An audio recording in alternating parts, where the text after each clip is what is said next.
don't know how to say this. The genius Louvre thieves made a big mistake. On Sunday, October 19th, 2025, four thieves broke into the world's largest and most famous museum in broad daylight and stole some of France's most valuable treasures. Not only did they pull That's off the crazy. biggest museum heist in France's history, they made it look easy. But just because the operation was a success, it doesn't mean the thieves didn't make mistakes. Mistakes that have allowed investigators to catch several of them. The day of the heist dawned cool and crisp over Paris as tourists gathered beneath the Louvre's iconic glass pyramid, waiting for its 9 a.m. opening. The world's most visited museum, home to 35,000 works of art spanning 73,000 square 35K is meters, was crazy. preparing for another busy day with an expected 30,000 visitors. But just outside, on a street along the Seine's south side, something unusual was happening that nobody was noticing. A truck mounted with a Mont Mobile, a mechanized basket lift used to hoist furniture through apartment windows, parked near the building's southeast corner. Four men in bright yellow construction vests climbed out, their faces hidden under balaclavas. They placed orange safety cones on the street, creating the illusion of routine maintenance work. But these weren't maintenance workers. In fact, this wasn't even their truck. It had been stolen 9 days earlier on October 10th when its owner, a Oh, professional wow. mover, responded to a moving job posted on a French classified site similar to Craigslist. At 9:30 a.m., exactly 30 minutes after the museum had opened its doors to crowds of hundreds, two of the men climbed into the Mont Mobile's basket and were lifted towards the upper floors. Passerbys barely glanced at them. In Paris, as in many European cities, centuries-old buildings require constant maintenance and renovation, which means locals often ignore construction workers on lifts. Exactly what these men were counting on. But one person did notice. A cyclist passing by saw helmeted men with a basket lift positioned GTA oddly heist, against though, the actually, museum though. and dialed the emergency line. That cyclist's call was the first alert to police. The basket stopped at the level 1 balcony of the Galerie des Polons, a sumptuous hall rebuilt by Louis XIV in the 1600s after a fire. The two men pulled out an angle grinder, a handheld disc cutter, and began slicing vertically through the window's glass panes. Tour guide Ryan Elmandari was leading a group through the museum when he heard a strange stomping sound echoing through the Galerie des Polons. I was just trying to figure out what's happening when I saw the museum staff going to that noise. Then they did a turnaround, like real quick, and they started running and saying, "Get out! Get out! Get out! Get out! Evacuate!" Within minutes, chaos erupted as confused tourists fled the Louvre, many believing it was a terrorist attack or fire. In actuality, they were in the middle of France's most audacious heist in decades. The alarm triggered Wow. immediately. Inside the gallery, 3 security guards heard what was described as something very violent, a very violent commotion of noise. At first, they didn't know what it was, believing it was a visitor causing a scene, but they soon realized, almost all at once, what they were hearing. The screeching of glass being cut. A robbery. Security protocols kicked in, with employees rushing to evacuate and protect visitors from potential terrorists. But the thieves were already inside. The 2 masked men stormed through the opulent gallery, brandishing their power tools like weapons, threatening the stunned security personnel. One journalist saw the CCTV footage himself, recalling the scene as it unfolded. Using their angle grinders, they cut into 2 glass display cases containing artifacts of incalculable value. But the glass protecting the jewelry was solid. The angle grinder was not strong enough to fully cut through, forcing them to shoulder barge the displays and elbow the glass until, finally, they made holes in the displays. 2 security guards approached the thieves, attempting to intervene, but quickly backed away out of fear that the intruders might be armed. The thieves seized 9 pieces, stuffing them into bags before diving 9? out of the window and descending back to the street, where 2 accomplices waited outside on motor scooters. As they exited the Mont Mobile, the thieves attempted to set fire to its basket and destroy evidence. But before it could ignite, the near simultaneous arrival of museum security and police forced them to flee. The 2 thieves jumped on the back of the scooters. Yo, if they stole 9 of the jewelry that they had in there, how much money do you think they got out of that?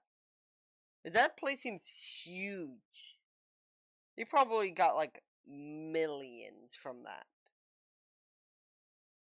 Yo, that's crazy. They just got like hella rich just from doing one thing. A dollar? Yeah, just $1, you know?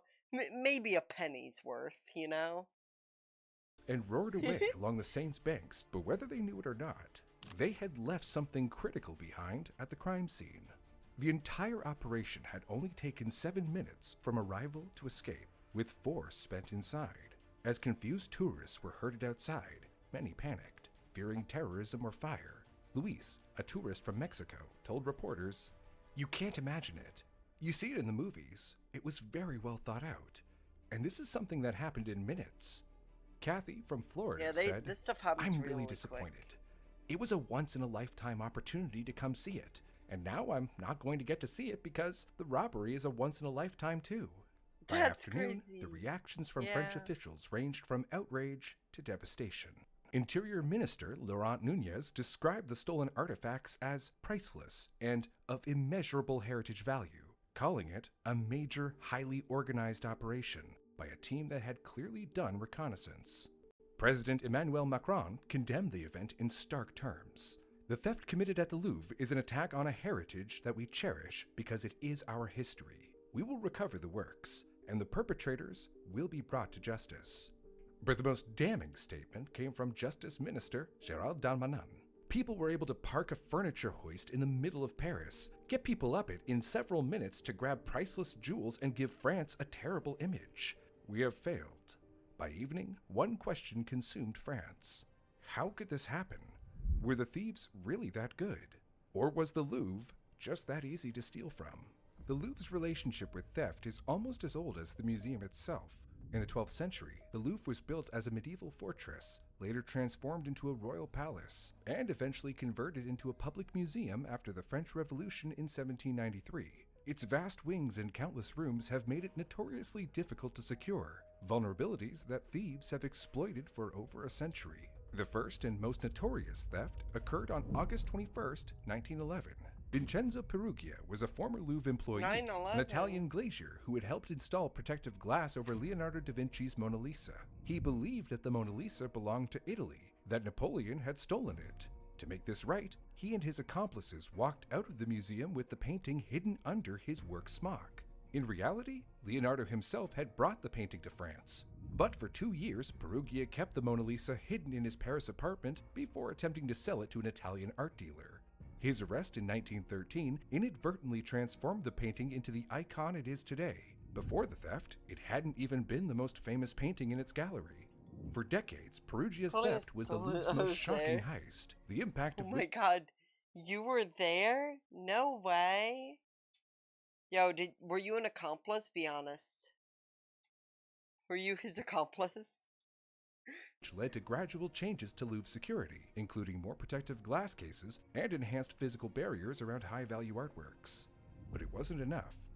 In 1998, the Louvre's security came into question again when an unknown thief walked into the museum, removed the pegs from behind the frame holding Camille Corot's painting Le Chemin de Sévère, sliced the painting right out of the frame, and then simply walked out of the museum undetected, all while hundreds of visitors milled about in nearby galleries.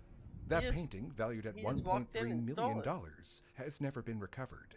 Pierre Rosenberg, the Louvre's director at the time, warned that the museum's security was fragile. The theft prompted some upgrades, but apparently not enough. When Laurence Descartes became Louvre director in 2021, she immediately requested a security audit from the Paris police. The resulting report was damning. Outdated equipment, insufficient CCTV coverage, and glaring vulnerabilities throughout the sprawling complex. Recommendations were made to fortify the museum's security, but according to Culture Minister Rashida Dati, they were only beginning to be implemented at the time of the 2025 robbery, nearly 4 years later. Part of the problem with these continued thefts lies in the Louvre's architecture. The building was designed as a Wait, so this was last year? fortress and palace, not a modern museum. Its centuries-old structure can't easily accommodate state-of-the-art security technology. Even something as simple as installing new camera systems presents enormous practical and logistical challenges. It was pretty But labor recent. unions have been sounding alarms for years about more than just architecture. They saw issues in understaffing and resource cuts. Over Yeah, the they need 15 better years security preceding the here. 2025 heist, You didn't approximately hear about it? 200 No. full-time security positions had been eliminated from a workforce of nearly 2,000, even as visitor numbers soared to record levels. The SUD union issued a scathing statement the day of the heist, denouncing, quote, the destruction of jobs dedicated to security at the Louvre. Security worker Elise Muller, who patrols rooms inside the museum, told reporters afterward, "We have raised the alarm through our union, and our colleagues have all repeatedly warned about the difficulties we face every day at work. We inevitably reached the limit of what we could do to secure the building and its collections." In June 2025, just 4 months before the heist, Louvre employees had gone on strike to protest untenable working conditions, chronic understaffing, and overcrowding. They complained of too few eyes on too many rooms. Their warnings went unheeded. A leaked security audit obtained by Le Figaro newspaper revealed that 35% of rooms in the Denon wing, where the Galerie des Palais is located, had no security cameras at all. The cameras None? that did exist were aging, and many weren't positioned to cover critical areas. The camera closest to where the thieves entered was facing west and completely missed the balcony they used to breach the window. Paris Police Chief Patrice Faure acknowledged to senators that aging, partly analog cameras and slow fixes had left seams in security. He revealed that $93 million worth of CCTV cabling work will not be completed before 2029 or 2030. And even worse, the Louvre's camera authorization, the paperwork that ensures the museum can legally run its security cameras, had lapsed in July and failed to be renewed months before the heist. Louvre director wow. Decars later testified to the French Senate that the museum had failed to identify the thieves' arrival in time. She also revealed that she had offered her resignation to Culture Minister Dadi, who refused it. Dear Tibians, Adding to the security nightmare was the ongoing renovation work at the Louvre. In January 2025, President Macron announced a massive renovation and expansion project costing up to $930 million, designed to modernize facilities and handle increasing visitor numbers. But the construction meant scaffolding, barriers, and workers moving in and out constantly, making it nearly impossible to differentiate legitimate workers from the intruders disguised in high-vis construction vests. Former bank robber David Desclose, speaking to the Associated Press, described the heist as textbook, but he also told reporters that he knew it was going to happen because he had warned the Louvre of the many glaring vulnerabilities in the layout of the Galerie des Palais. The thieves had exploited every one of these weaknesses: aging cameras, blind spots, understaffing, the chaos of renovation, and the cultural invisibility of construction workers in Paris. And now, the cost of these blaring oversights is incalculable. Oh, ouch. Oh, hey Grill, what's up? I just received a workplace injury due to negligence of another party. Ouch. Well, you could always contact... Does this sound familiar to you? Well, if so, I might have a solution for Oh, it's just a sponsor. you.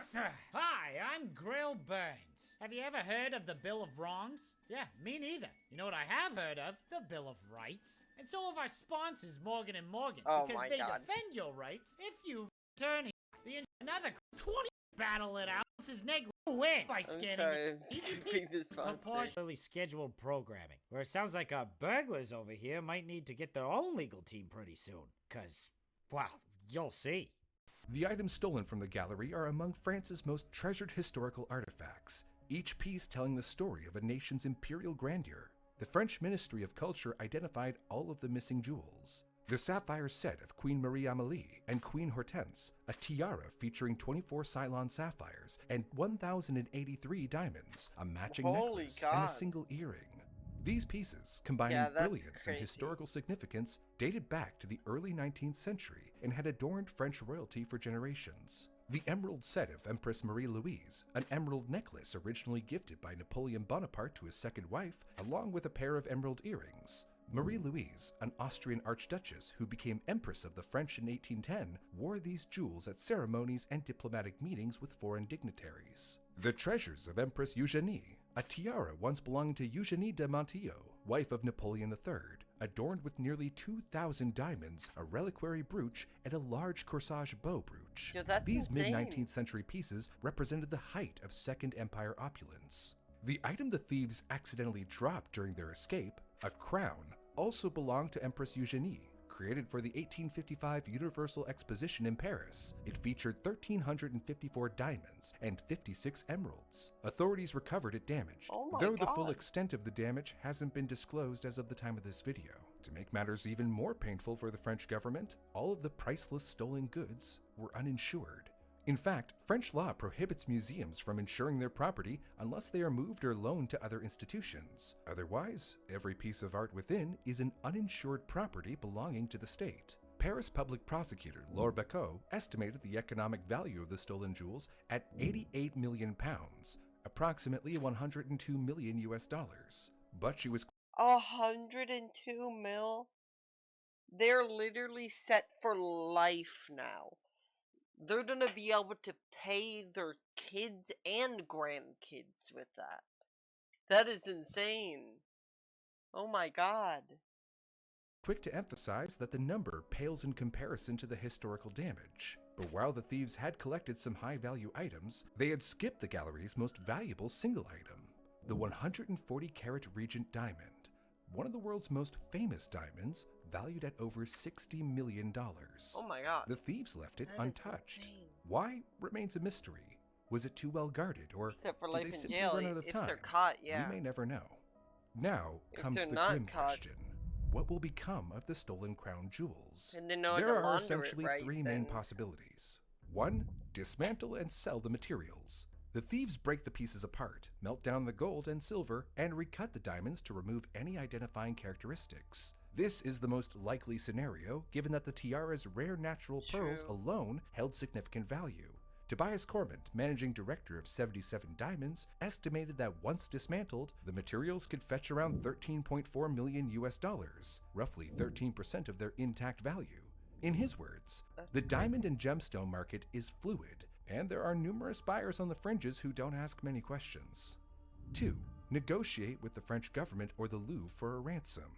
Former jewel thief Larry Lawton, who spent over 11 years in federal prison for robbing jewelry stores Can we along the fund the East Coast in the hijacker? 1980s and That they 90s, could be has sent? become one of the most Yeah. vocal experts analyzing the heist. He told CBS News that if he were the one masterminding the heist, he would keep at least one piece of the loot as a bargaining chip, giving them the option to negotiate with the French government or the Louvre for a substantial payout in exchange for the undamaged artifacts. 3. The Hollywood scenario.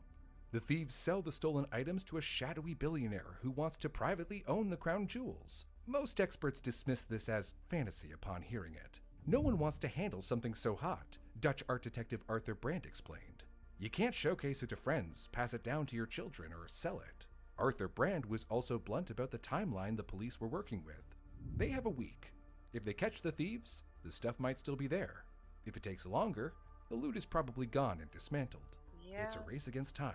Though former jewel thief Larry Lawton has pointed out some critical mistakes the thieves made that could aid the investigation, errors suggesting they weren't as professional as the operation initially appeared to be. They left behind crucial evidence at the scene: 2 angle Oh, really? grinders, a blowtorch, Oh. gasoline, a helmet, gloves, a walkie-talkie, a blanket, and the Empress Eugenie's crown, all Can't they just fingerprint them? And then they can identify them. And then track them down via that, right? potentially containing DNA evidence. But Lawton also believes that this was likely an inside job. Let me tell you, they had an inside person, he told the New York Times. An inside person doesn't mean they even know him. Could it be a girlfriend who's a tour guide and she knows, where it is? In multiple interviews, Lawton emphasized that successful heists of this magnitude require Nah. meticulous planning, reconnaissance, and inside intelligence about security blind spots, staff schedules, and alarm systems, all of which only an inside person could know. The investigation marshaled significant resources. Prosecutor Becco called it an exceptional mobilization, comprising around 100 investigators working 7 days a week with roughly 150 forensic samples analyzed and 189 items sealed as evidence. Multiple elite units were assigned to the case, including the Banditry Repression Brigade, BRB, a specialized unit within the Paris... Oh my God. The Be Right Back. The Be Right Back group. They're the best at what they do. They're just gonna be right back, you know? Get the job done. Police dedicated to tracking organized crime rings. The Central Office for the Fight Against Cultural Goods Trafficking, OCBC, France's art crime specialists, the CGI Group, an Israeli security firm with a The sterling CGI reputation for Group? solving high-profile art theft. Yo, guys, it's the CGI group. They're just gonna, like, artificially make a video and, like, CGI what happened, you know? And that's how they find them. They're just gonna CGI the crime scene of what they think happened. They gained international fame in the early 2020s for helping solve the 2019 Dresden Green Vault heist, where jewelry worth over $120 million was stolen from Is a that German force? museum. That case had Is some that interesting force? parallels to the Louvre heist. On November 25th, 2019, members of the notorious Remo crime family, a Berlin-based criminal organization, finally executed the heist they had been planning for months. After visiting the site multiple times, they identified their entry point, used a hydraulic cutting machine to saw through protective iron bars covering a window, then carefully reattached them to avoid detection. On the night of the heist, they set fire to a circuit breaker panel near the museum, plunging the surrounding streets into darkness while disabling the building's security alarms. Well, what the Two hell? thieves That's wearing crazy. masks and wielding axes smashed through reinforced glass display cases, seizing 113 million pounds worth of diamond-studded artifacts before escaping. They dumped and burned their getaway car in an underground parking lot. The whole operation took only 13 minutes. But what the thieves 13 didn't minutes is realize was that crazy. despite the power outage, the CCTV cameras continued to function. That footage, coupled with DNA evidence at the scene and exhaustive police work, led to a breakthrough. In November 2020, almost a year after the heist, police raided 18 properties in Berlin and arrested 6 members of the Remo clan. Armed with the DNA from the crime scene, they traced their suspect to previous art crimes as well. In 2022, one of the defendant's lawyers negotiated a deal: partial confessions in exchange for lighter sentences and the return of some stolen items. 31 pieces were recovered, though many items were damaged. Some were never found and are believed to have been melted down. Both this German heist and the 2025 Louvre heist involve power tools to breach security barriers, both targeted jewelry that could be dismantled for material value, and both, as it turns out, left behind crucial evidence. The key turning point came much faster than the Dresden case. On Sunday, October 26th, exactly 1 week after the Louvre heist, French police made their first breakthrough. 2 suspects, both French nationals in their 30s from the Saint-Saint-Denis suburb of Paris, were arrested. Investigators had Oh, they matched caught trace 2. DNA recovered from a helmet left at the crime scene to a suspect already known to police for prior jewelry theft cases. With credible evidence, they placed him under phone and physical surveillance, which led them to their likely suspects. One suspect was detained at Paris's Charles de Gaulle airport around 10 p.m. as he attempted to was board a trying flight to to Algeria. leave. The second was captured shortly afterward in northern Paris as he prepared to flee to Mali. Both men held dual citizenship, one French-Algerian, the other French-Malian. Axel Rond, a representative for a French police union, made a statement on French TV news. Thanks to the work of the forensic police, we were able to find DNA and find these individuals who were recorded in our national police databases. In total, investigators collected more than 150 DNA and fingerprint samples from the crime scene. Paris prosecutor Laure Bacot confirmed the arrests but expressed frustration that the information had leaked to the media. This revelation can only hinder the investigative efforts of the 100 or so mobilized investigators, both in the search for the stolen jewelry and for all the perpetrators. But that was just the beginning. On October 30th, 5 more people were arrested in late-night operations across Paris and nearby Saint-Saint-Denis, bringing the total to 7. Authorities quickly announced that 3 of the 4 alleged members of the commando team, as French media have named them, are now in police custody. As of this video, the final member remains at large. 2 of the suspects were charged on October 29th with theft and criminal conspiracy after almost 96 hours in custody. Both of them were said to have given minimalist statements and to have partially admitted their involvement. Another 2 suspects were charged with organized robbery and conspiracy to commit organized robbery on October 31st. However, the latest arrests have still not led to the recovery of the stolen antiques. With They still every haven't passing found day, them? it becomes more likely that the jewels have already been moved abroad or dismantled. From experience, I'm worried about the jewels, Interior Minister Nunes said before the arrests. Thieves always end up being found. It seems to be a case of organized crime. We'll see. But unfortunately, the loot is often hidden abroad. Investigators have also looked at similar French museum heists for patterns. The November 2024 Hiron Museum heist saw armed robbers using chainsaws to breach armored glass. They escape with gold and ivory figurines. The September 2025 Natural History Museum heist saw thieves using an angle grinder and blowtorch to steal gold samples worth. Wow, they actually do a lot of heists. You just don't really hear about it, huh? People are really just steal things a lot, I guess. 600,000 pounds. The use of similar tools and the close dates suggested possible connections to the Louvre heist. There seems to be a pattern. Organized Usually gangs people, systematically like, targeting French museums, using power tools they to really think circumvent they're gonna security get away measures, with and it? focusing on items of high material value rather than artistic or cultural value. The Louvre heist seems to be the culmination of this trend, the biggest target and boldest successful operation to date. But if investigators uncover who was behind it, they may also solve the country's other recent museum heists in the process. As for the Louvre security measures, Cultural Minister Rachida Dati announced that security enhancements were being implemented across French museums. However, the timing of her announcement caused confusion and controversy. In January 2025, 9 months before the jewel heist, President Macron first announced the £160 million security enhancement project as part of his Louvre New Renaissance renovation project. But as of the previous 2021 security audit recommendations were only beginning to be implemented at the time of the robbery. Questions arose about whether these new promised investments had actually been implemented or if they were mainly on paper. Many of the improvements aren't expected to be finished until 2031. Dati faced questions in a question-and-answer session in Parliament days after the heist, and vehemently defended the security response, telling lawmakers, "Have the Louvre's security precautions failed? No, they have not failed. That is a fact. The security measures worked." She argued that the alarms were triggered appropriately and the security protocols were followed after the heist began. However, critics like Paris's mayor Ariel Weil questioned how security could be considered successful when thieves escaped with over $100 million in jewels in just 7 minutes. Louvre director Decars didn't double down like Dati. During her Senate testimony, she acknowledged that the museum's external video surveillance was highly insufficient and that the thieves should have been detected sooner. She also says new generation cameras and additional security personnel are now being installed throughout the Louvre.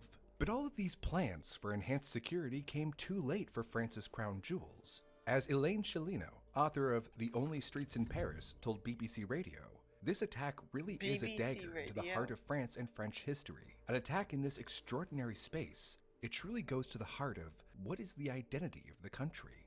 3 days after the heist, the Louvre reopened to long lines of visitors, but the Galerie des Apollons remains sealed behind temporary partitions.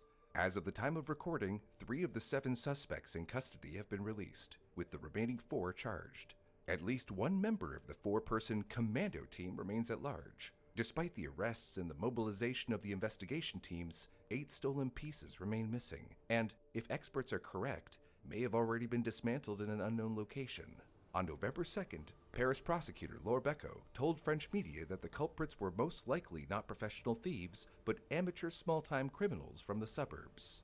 The 2025 Louvre heist represents an evolution in museum theft. For most of history, art thieves have targeted paintings, iconic works that could, in theory, be ransomed or sold to morally indifferent collectors, but never deliberately ruined. Modern organized crime has recognized a more profitable strategy, stealing jewelry and precious metals that can be broken down and sold for their materials, erasing their heritage value in exchange for untraceable cash.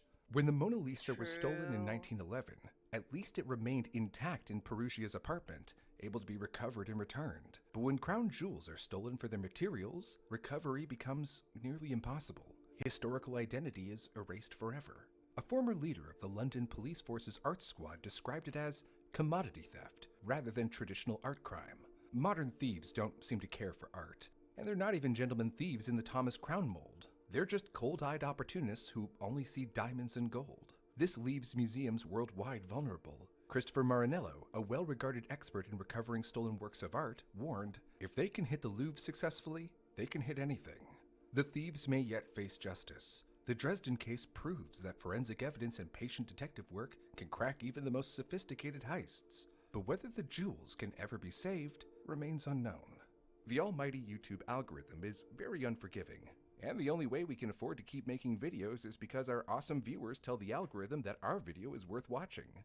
You can do this by hitting the like button, subscribing to our channel, and sharing this video with a friend or loved one who you think might find this topic interesting. Also, check out one of our other videos, like this one, where we investigate the terrifying found footage of a man lost deep underground in the Paris catacombs.